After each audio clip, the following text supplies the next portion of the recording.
Good morning mga kakumpuni, meron tayong tanggap. Naghang na to, iPad Ayan dinala ni Sir, ayan.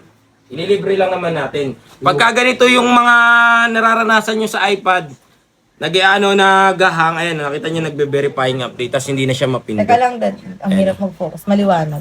Ayan. Nagbe-verifying update, tapos hindi na rin matouch. Naghang na siya. Ang gagawin mo lang, ipipindutin mo lang yung power tsaka home button for 15 seconds. Ayan, nag-restart na. Tapos, pagka namatay na yan, hintay mo na lang lumabas tong Apple logo. Ayan, ang ganyan lang ang gagawin natin. Kakumpuni, ito ba para lang sa iPad o sa ibang tablet pwede rin? Pwede rin naman. Kaso magkaiba naman sila, wala namang home button ng ano yun. Madalas naman nun, sa mga Android, volume up tsaka volume up tsaka power. O kaya, volume down tsaka power for 15 seconds din hanggang mag-restart siya. Yan, titignan natin ngayon Ano yung itsura ni Kuya? Ayan. Ayan Nakita niya, nag-touch na. Ay, Padre. Ayan. Ano password, pre? Ayan Kaya wala sinasabi ni Kuya. Ako na. Ayan, bibigay na natin. Ayun.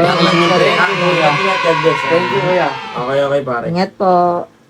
Ingat, ingat. Go. Sa mga customer ko na gustong magpagawa, PM nyo lang po ako sa Ian Andrew de la Cruz, yung may blue check. Pagka walang blue check, hindi po ako yung mga kakumpuni pwede nyo rin po kaming i-PM sa aming personal page, Shiloh Marian Cellphone Repair Shop.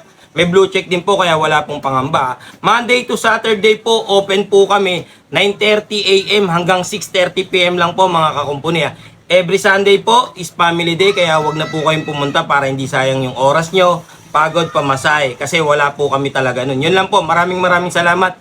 Palagi God bless.